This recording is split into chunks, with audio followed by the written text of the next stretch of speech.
Well, thank you, Matt. Thank everybody for showing up today to hear what I have to say. I'll start by telling you that the impetus for this talk was this book that I read called The Calculus Wars. It's a pretty interesting book. It's about I think it's a 2007, and so that prompted me to read a couple other books. This one, Philosophers at War. You notice a theme, war, okay? So there's definitely a violent theme here. And then, of course, I had to read this book if you're interested in the history of calculus itself. This is an excellent book. I highly recommend it.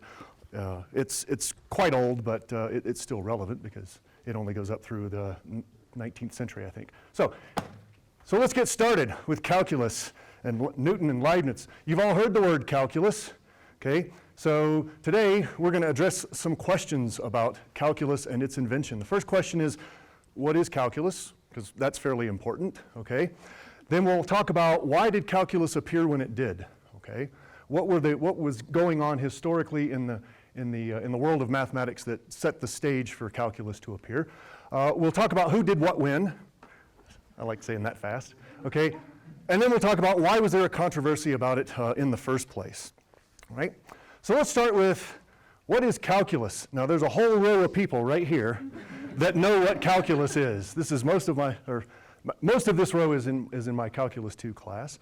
And so what is calculus? Well, it depends on who you ask, okay? So I asked some folks, actually I Googled it, okay, which is what you would do too, right? So I Googled it, and according to MIT, calculus is the study of how things change, okay? According to the homework help site MathScoop, it's the study of change, okay? And according to Wikipedia, it's the mathematical study of change. You should notice a theme here, change, change, change. It's all got stuff to do with change. Well, that's the modern interpretation of what calculus is about, and that's not how it started, okay? So to see how it started, let's go back a little bit. Let's look at, there are a couple of problems from antiquity, famous problems that ancient geometers like Archimedes and Apollonius and stuff were interested in. One is, given a known geometric shape, calculate its area. Okay? Now you guys take for granted the fact that you know a formula for the area of a circle. That wasn't always the case. Okay? But the circle, hyperbolas, ellipses, parabolas, these are all conic sections. These were all heavily studied by the ancients, and this is one of the things that they were interested in. Another thing they were interested in is, given a known geometric shape, find an equation for a tangent line. Okay? Now this is really easy in the case of a circle, right? A circle has a very, very distinct tangent line. They try to generalize that to other things. It became more difficult. But again, they were really only looking at the classical shapes here. They were looking at conic sections or loci of points under certain conditions, all right? So then, let's see what I want to, okay. So what we're going to look at is Francois Vieta. He was a French mathematician, and in 1591 he wrote a book called Introduction to the Analytic Art. And in this book he did lots of things. He introduced the first systematic algebraic notation. So he's the one who came up with the notation for exponents and things. He was the one who came up with rules for applying algebra to problems, okay? And this really marks the end of the medieval algebra period and the beginning of what you would recognize as algebra. If you were to read anything algebraic prior to 1591, chances are it wouldn't make much sense to you. It was mostly done in word problems. They didn't use notation. It's very difficult to solve. Vieta is known as then the father of modern algebraic notation, okay? And so that's part of what happened that made calculus be able to occur when it did. The other thing is due to this guy, and I know you all know him, René Descartes.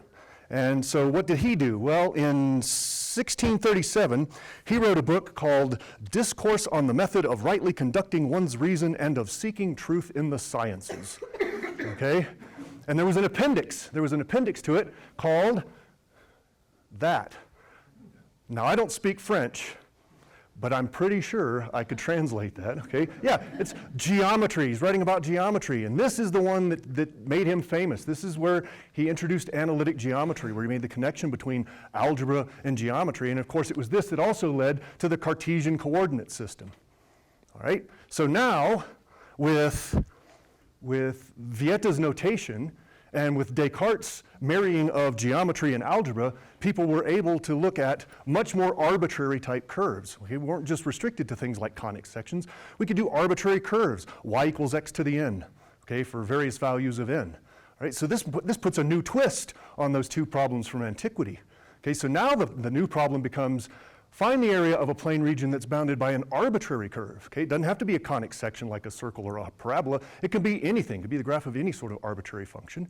Okay, and then of course, also, given an arbitrary curve, find the slope of a line tangent to the curve. These are really the two problems that drove the development of the calculus. It was only later that people said, hey, look, this is the science of change. Well, yeah, that's kind of a side effect, but that's not what drove it. Okay, so let's see.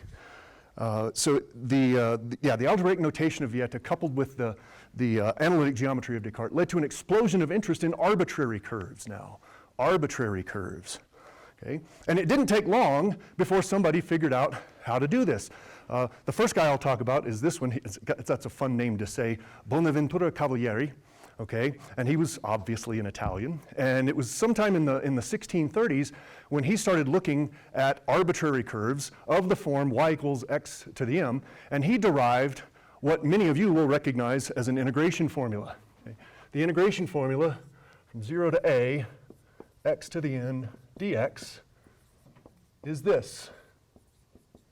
Okay, so he was one of the first people who came up with this integration formula. The thing was, he only had it for positive integer powers of n. Okay, so he was only able to do it for positive integer powers of n. And the way he did it was he used indivisibles. Okay, now, so what do I mean by that?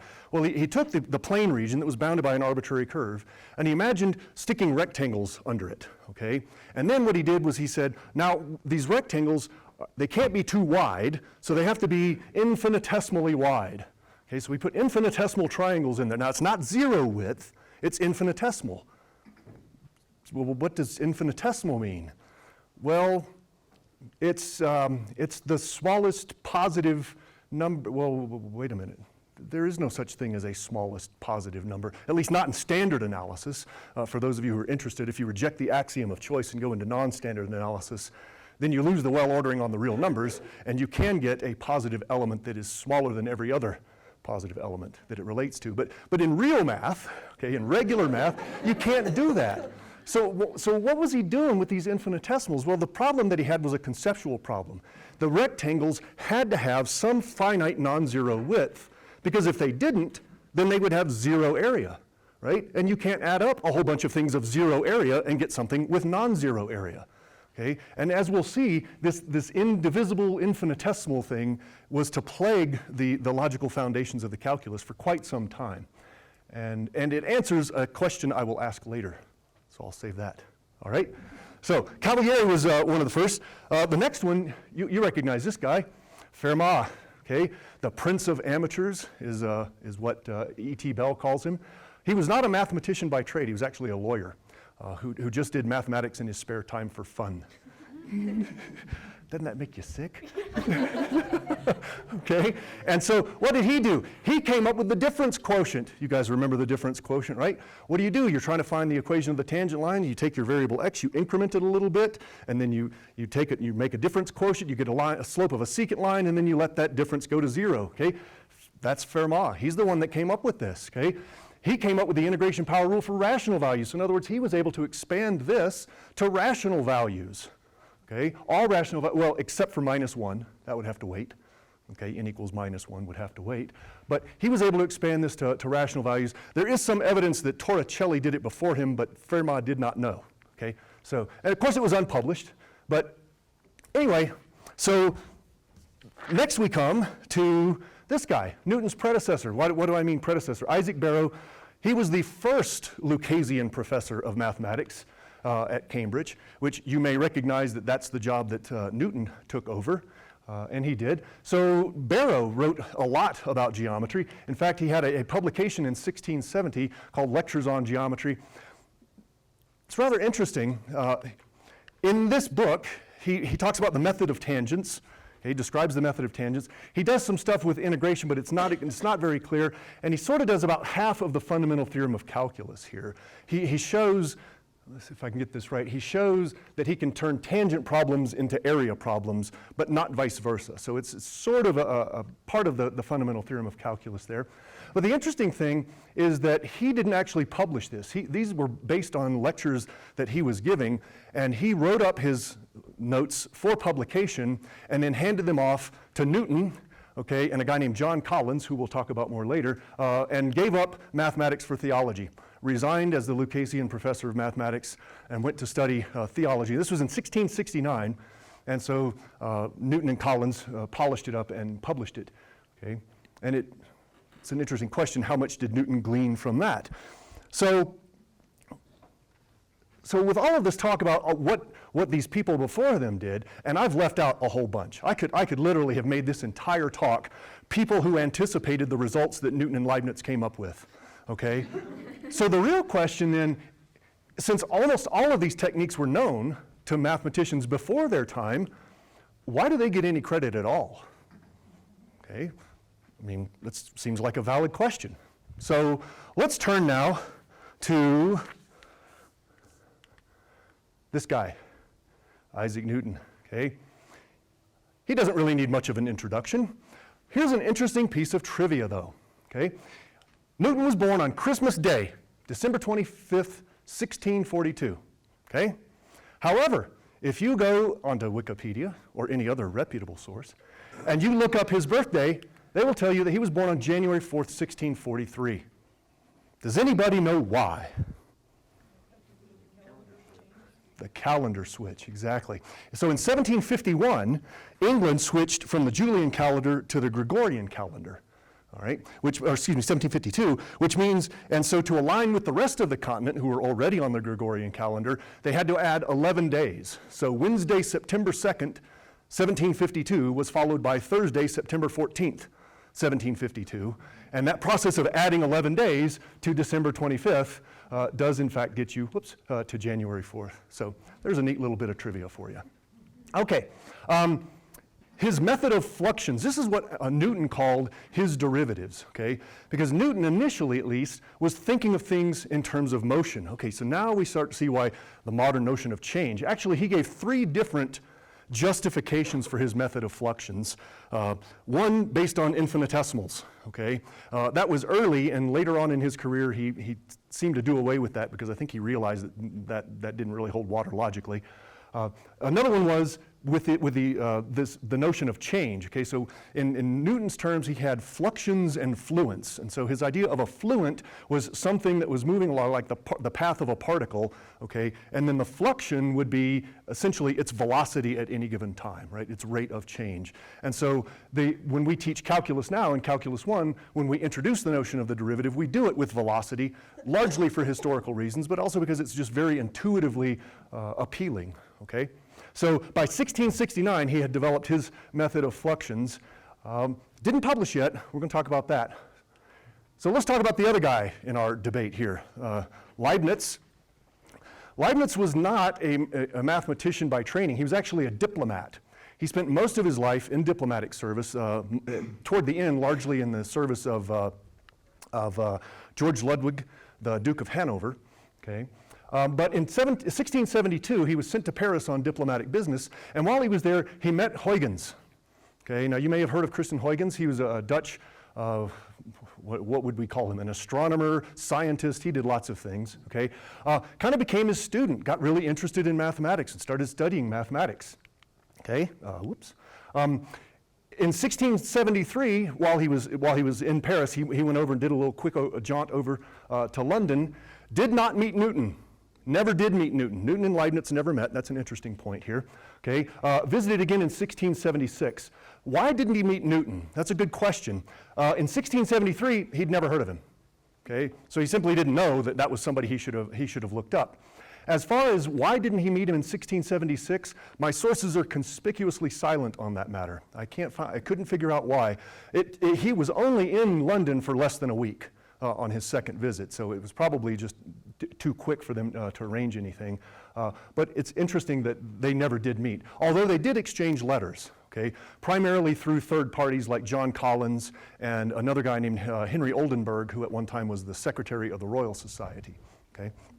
And so, well, there you go. Exchanges many letters with Collins and Oldenburg, and then also through Collins and Oldenburg, letters with Newton.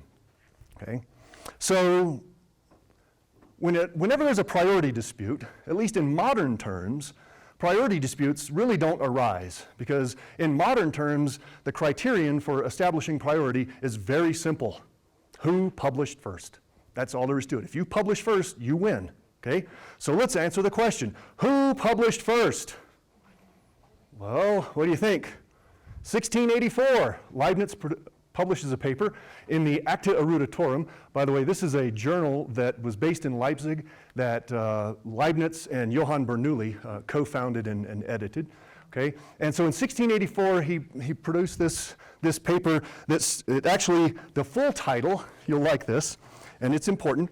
New method for maxima and minima and for tangents that is not hindered by fractional or irrational quantities and a singular kind of calculus for the above mentioned. Okay?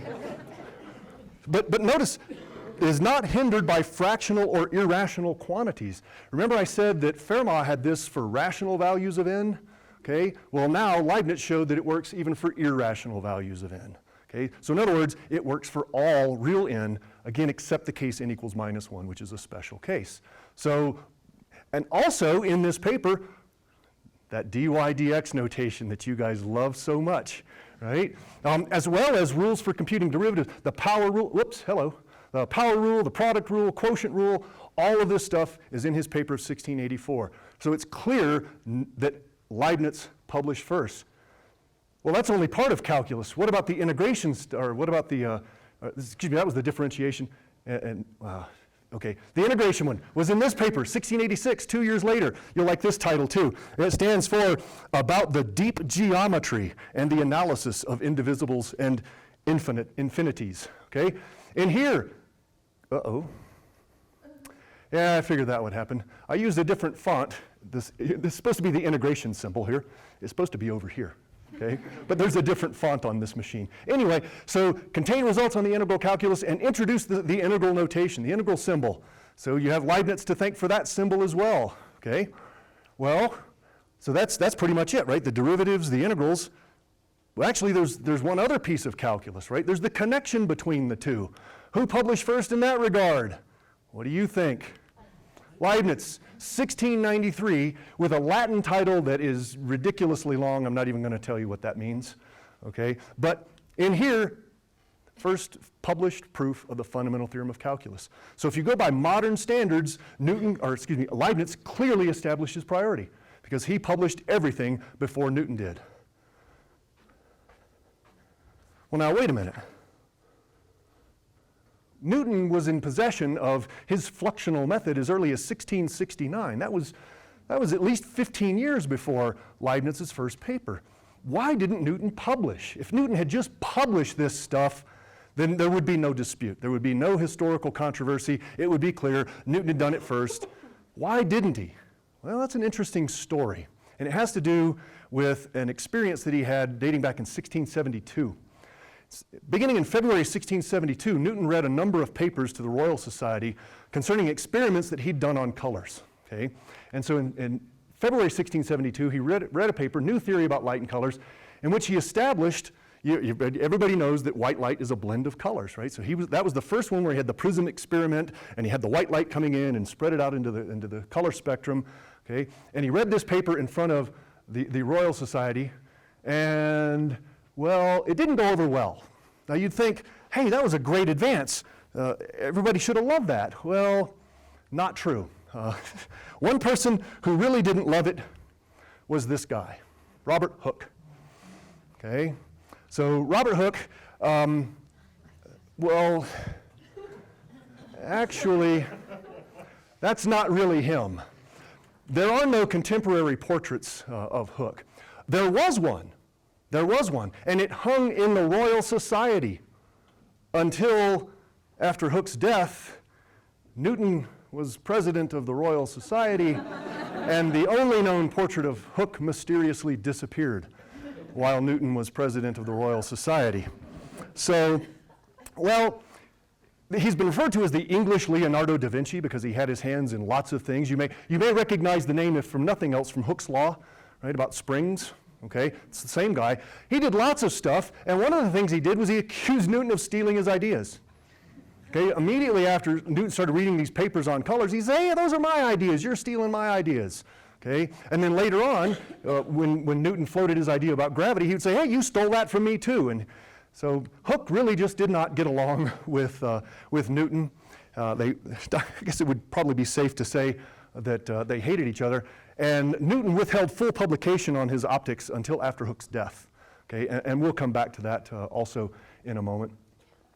It's interesting, he was just a perennial thorn in Newton's side for years. But not just Newton, there were lots of people that apparently rubbed him the wrong way. In fact, when I was doing my research for this, I ran across an article that was titled, Was Robert Hooke the Biggest Asshole in the History of Science? And it made a fairly compelling argument, although I might suggest that Newton himself would be another claimant for that throne. So, all right, well, finally, after the 1684 paper of Leibniz, people around Newton started saying, hey, look, this guy Leibniz is saying all this stuff. You've been doing this. We've been talking about this in private letters for years. You've got to publish. You've got to publish. So they finally goaded him into publishing in 1687. And you probably have heard of this book, okay? The Principia, as it's known. And what did this do? This set the foundation for classical mechanics. He laid out his theory of gravity, okay? But he also, he talked about fluxions. He had a few lemmas about fluxions, but it was very obscure. It was written in a synthetic geometric kind of way instead of an analytical one, so it wasn't very accessible to a lot of people. But it's worth noting that in this first edition, he acknowledged Leibniz. He had a statement in there that said, I am aware that the celebrated G.W. Leibniz has a method equivalent to mine except for notation, something to that effect. That was removed from later editions, okay? And you'll see maybe why, okay? But also in here was Newton's statement on limits. Now this is fairly long, so I'll put it up here and give you a moment to read it. I won't read it to you.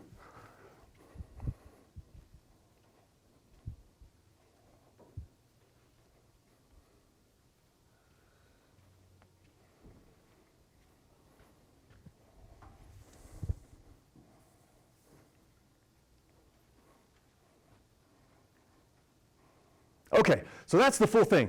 There are two important parts of this definition, okay, or this thing. The first one is right here when he says ultimate ratios are not, strictly speaking, ratios of ultimate quantities.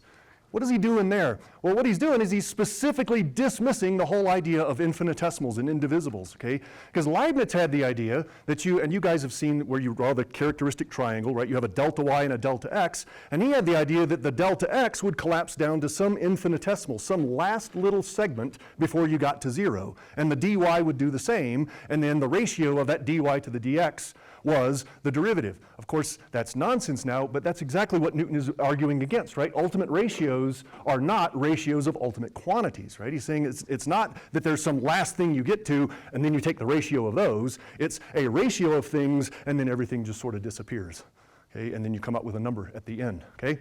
The other thing that's important about this is right here. He says, though they can come nearer than any given difference whatever.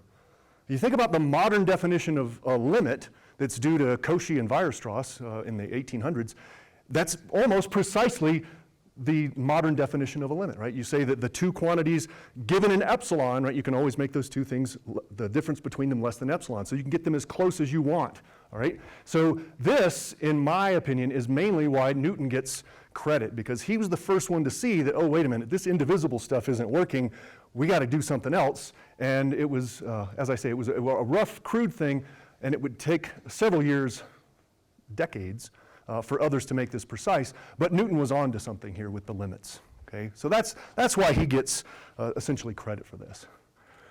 Okay, so Principia comes out in 1687, and everybody knew that Leibniz had published some stuff, now Newton has published stuff, and there was kind of an uneasy peace there for a number of years. Newton's supporters would would publish articles, and they would make snide remarks about what those Continentals were doing with their stuff, and Leibniz's supporters would do the same thing. And if you were here at last year's talk, you may remember that about the brachistochrone problem that we talked about in 1696, when the Bernoullis posed the brachistochrone problem and stuck a subtle jab in there at Newton, right? Something about among those whose golden theorems that they think are known to no one have been published by others long before.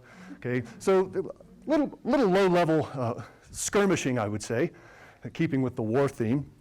Okay, and so then things take a turn for the worse. Okay, due to this guy. Now, I don't know how to pronounce that last name. I don't speak French, but he goes by this name, so I'll just call him Fatio. Okay, and so Fatio was, well, he met Huygens in 1686 and also became his student. Okay, and at one point reached out to Huygens' other student, this guy Leibniz on the continent, and felt that he had been snubbed by Leibniz. Leibniz really didn't have much time for him. Leibniz was considerably older. He was kind of a young upstart, and he didn't have time to waste with this guy.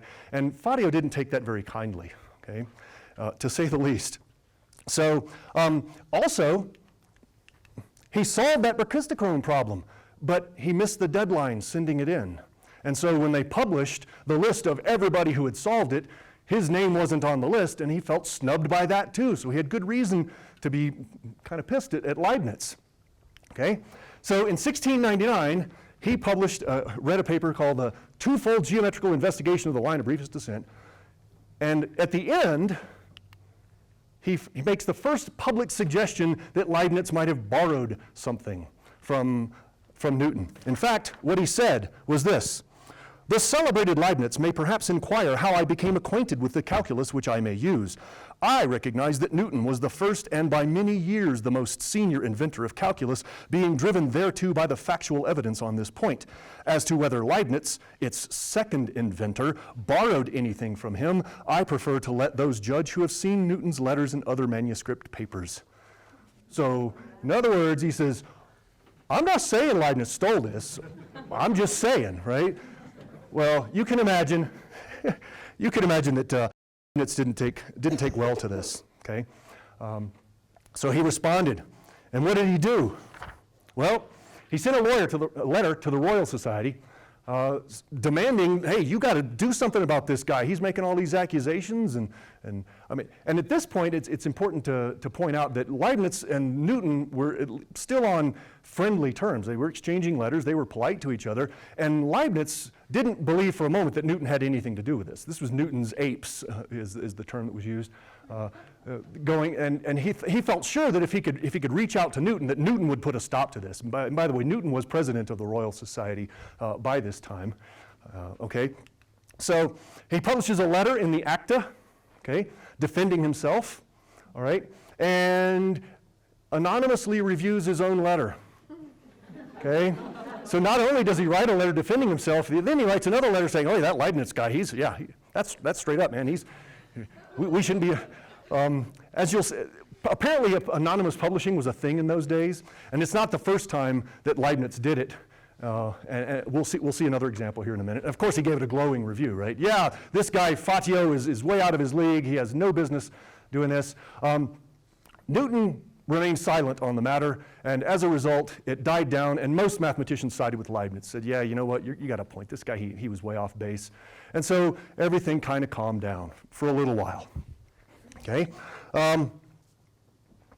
then, let's see, but there were shenanigans on both sides. This is an interesting example. This guy, George Shane, I guess, he was a physician, but he dabbled in mathematics, okay? And he published in 1703, because he got tired of waiting for a more complete treatise on fluxions, he published his own in 1703. But it was so filled with errors, okay, that Newton said, oh my gosh, I can't let that stand. I've got to publish something. Well, luckily for us, luckily for Newton, but not for Hooke, Hooke died in 1703.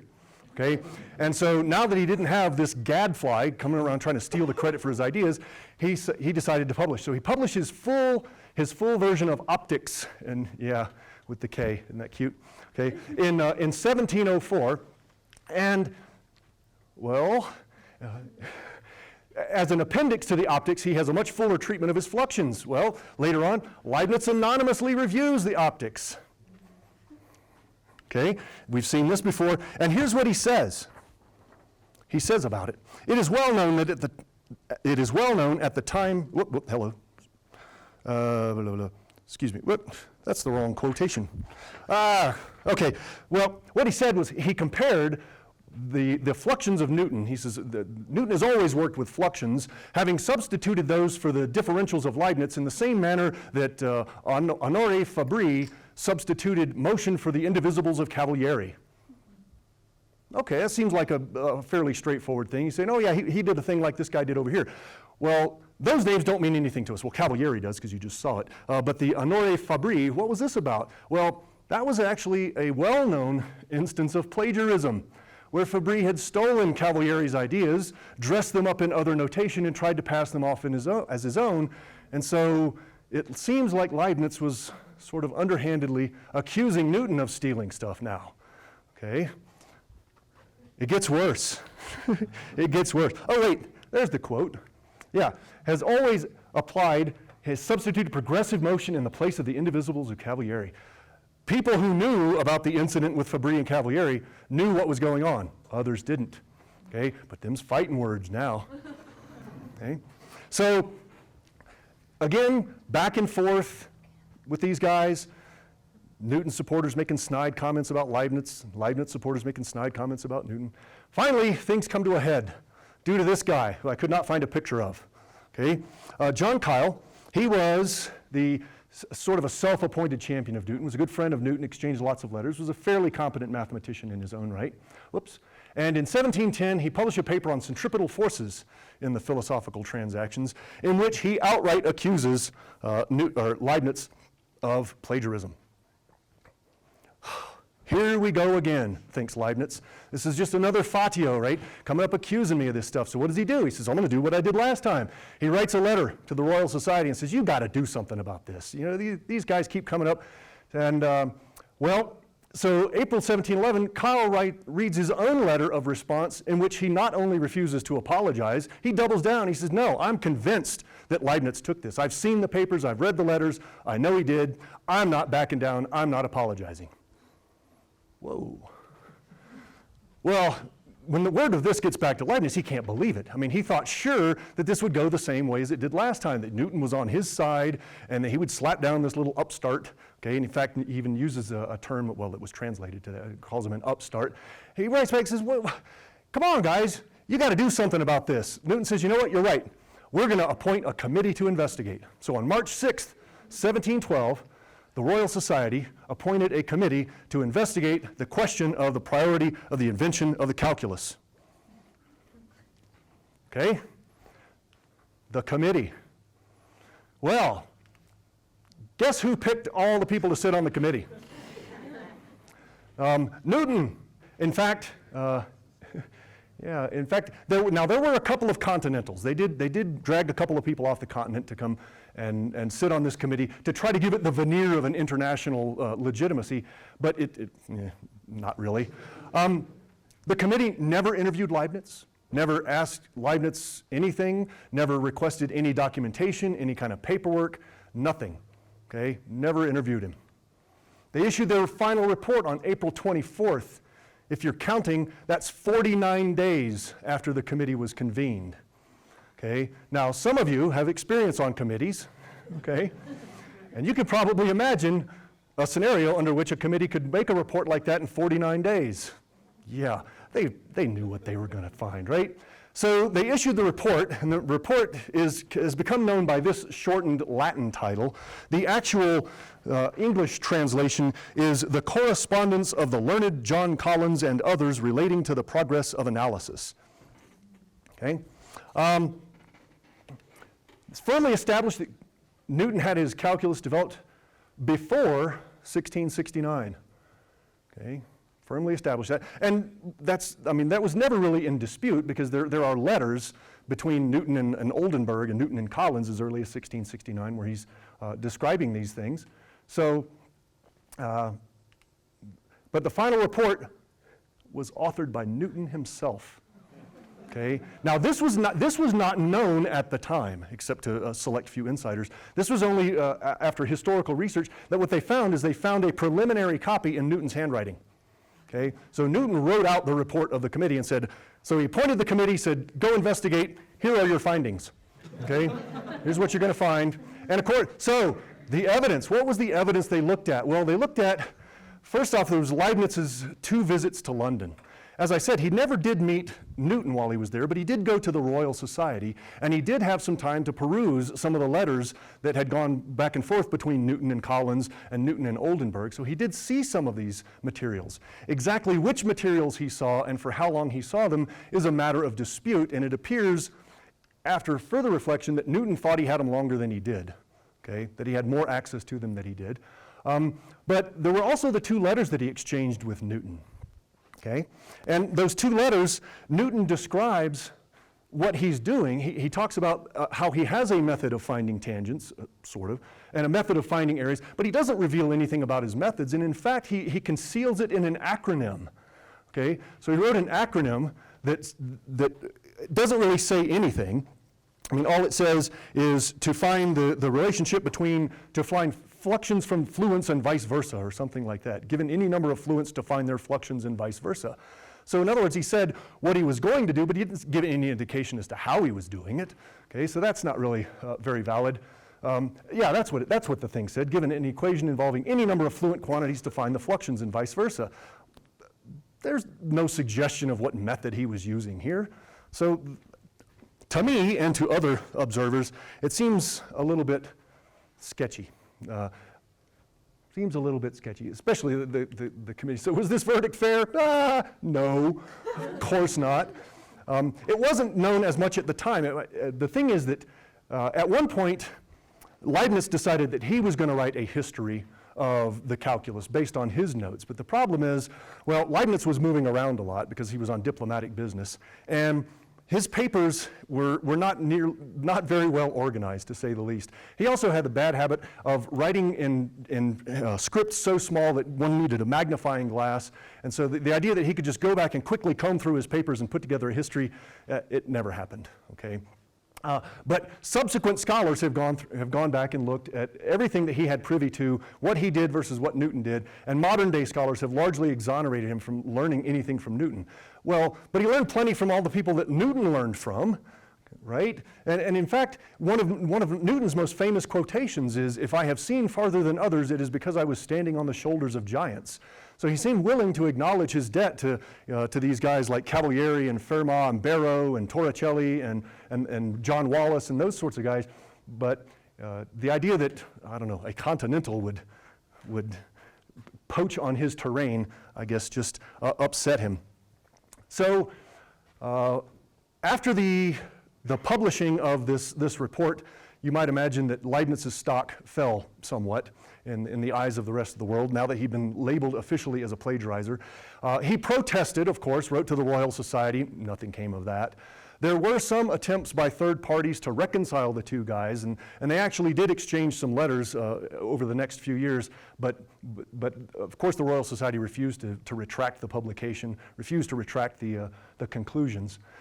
You might imagine that their career trajectories were impacted by this. So whatever happened to Newton after this? Well, you know, he was president of the Royal Society, I guess it was 1703 when he became president of the Royal Society. He was made warden and master of the Royal Mint. I don't know if you guys know that, but he was charged with reforming British currency. Apparently did a great job of it, made a lot of money doing it. Made a lot of, yeah.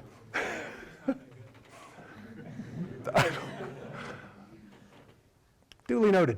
1705, he was knighted by Queen Anne. Okay, so now he's Sir Isaac Newton, and then when he died in 1727, he was buried with great fanfare in Westminster Abbey. He's a national hero. He's been on postage stamps and all sorts of things. Great national hero. So what happened to Leibniz? Well, this one is a sadder tale. He did a lot of traveling and researching. As I mentioned, he was a diplomat, a career diplomat, and he was at this time in the employ of George Ludwig, the Duke of Hanover, and was supposed to be writing a history of his family, a genealogy that would cement his claim to the throne of the Duke of Hanover. And what really was going on was Hanover was a backwater. Okay? And Leibniz was a very sophisticated sort of guy. He didn't want to be in Hanover. He wanted to be in London or Paris or Vienna or some of these big cities. So he was doing anything he could do to get out of Hanover and clear. I got to go do some research for your family history there, Duke. So he left. He went to Vienna. So he's living in Vienna. The Duke writes to him and says, hey, are you coming back? No response. He writes again, hey, are you coming back? Hey, we're going to cut off your salary if you don't come back. And okay, all right, fine, I'm coming back. And so you remember he went to Paris in 1712. He was supposed to be leaving to go back to Hanover, but he went to Paris, then he went to London, then he went to Vienna, and he's kind of dragging his feet until 1714. Queen Anne died. Queen Anne died, leaving no legitimate children. Her second cousin, George Ludwig, becomes King George I of England. Leibniz says, here's my chance. Okay, Duke, I'm coming home. Don't leave for London till I get there. He did. And in fact, he said, you stay here. You can't come to London with me. You need to stay here and finish that genealogy you're working on. Ooh, Leibniz was crushed. He's very upset. He died a wealthy man. He had lots of projects. As you may know, he's a big figure in the world of philosophy. His secretary was the only person who attended his funeral. So at one time, one of the most celebrated mathematicians and philosophers on the entire European continent, and his secretary was the only person. And then to add insult to injury, if you've ever read the play Candide, okay, you know that there's this idiot character in there called Professor Pangloss. This is the best of all possible worlds. That was modeled on Leibniz, okay, on Leibniz's philosophy. And so, yeah, poor Leibniz. He did make it onto postage stamps, though. So he's got that going for him, okay. All right, well, that went a little faster than I expected. So bibliography, the first thing I'd like to talk about, or first group I'd like to thank is the Newton Project. The Newton Project is a project that aims to digitize and put online all of Newton's letters and papers. I don't know what percentage they are complete now, but much of what I read online from Newton is due to them. Then there are these three books that I referred to. I recommend all of them. This one is heavy on the calculus, and so if you have more of a layman sort of interest, these two aren't so heavy on the mathematics. It's more of the personalities involved. Okay. Of course, the Mac Tutor History of Mathematics is always a good resource, and whenever you can't find a picture of somebody on there, you can probably find it on Wikipedia. Okay. So what should we take away from all of this? I guess what I took away from this is it seems a shame that we spend so much time arguing about whether Newton or Leibniz was the true inventor, when in my mind, neither one of them really was. I mean, almost all of the results they knew had been anticipated by earlier mathematicians, and by focusing on them, I think that we minimize the contributions of all of the other folks who made the calculus possible. Questions?